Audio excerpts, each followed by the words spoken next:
What's up everybody and welcome back to Backherm the Unknown, and today I have an action figure here that I have been dying to review. And no, there's not an issue with your screen. The action figure looks a little weird because it is so bent up. And I bought this directly from Hasbro. I was really hoping that this would, arrive a little bit sooner and safer. But it is what it is, so we're going to tear into the Emperor's Royal Guard. But before we do that, let's take a closer look. So as you can see, Hasbro really messed up on this guy. I mean, if you're a collector and you get this in the mail, I wouldn't be too happy. And Hasbro's customer service is terrible right now. You can't get a hold of anyone to get anything refunded. Or if I wanted this on my wall, I would not be very happy because I can't get a hold of Hasbro's customer service for the life of me.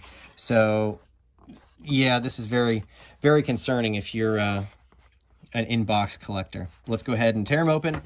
All right, so if you've had a previous Imperial Guard like I did when I was growing up in the 90s, that was the Power of the Force, and they just had like this big skirt, and they just came with this pike, and all they did was stand next to the Emperor, and that was it. Well, this figure is amazing because this pops off, and there's a guy under there. And there's stuff under here. And he comes with a blaster. And it looks very similar to the one they give Biker Scouts. And it fits right, I think it fits like that. Maybe it goes like this. Yeah, so that's a back, kind of backwards. But he's got a holster right there. And it looks like his cape can even be turned backwards. And I loved Crimson Empire, the comic series. Or maybe you can take it completely off.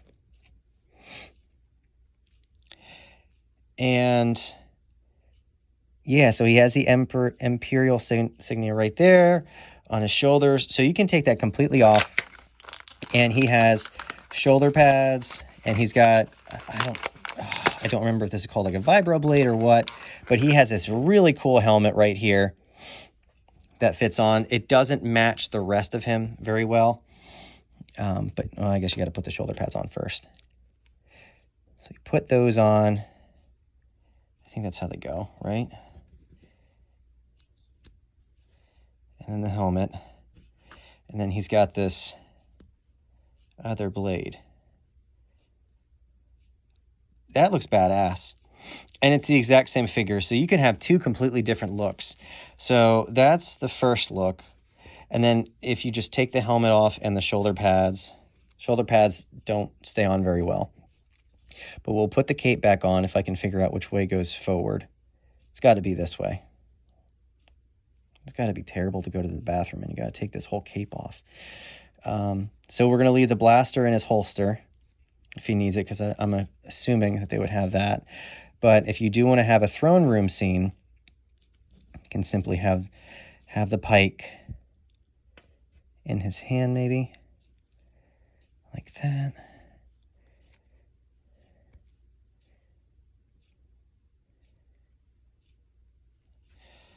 So there you go. He's got his pike. He's ready to defend the Empire and the Emperor. But I mean, you get essentially two figures in one with this pack. You just have to choose which ones you want to have on display. So if you got the Emperor, you can go two of these guys.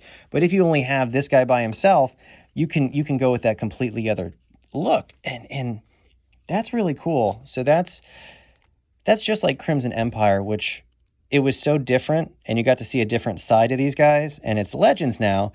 But they're bringing a lot of the legend stuff back. So I kind of like seeing this guy like this. And I think I'm going to leave him like this because that looks awesome. So let me know what you think in the comments down below. If you only get one, how are you going to display him? Are you going to get the Emperor, the San Diego Comic-Con exclusive later on? And what do you think of this figure? Leave a thumbs up. Leave me some comments. Subscribe. I'm Backherm. I'll see you on the next one. Backherm out.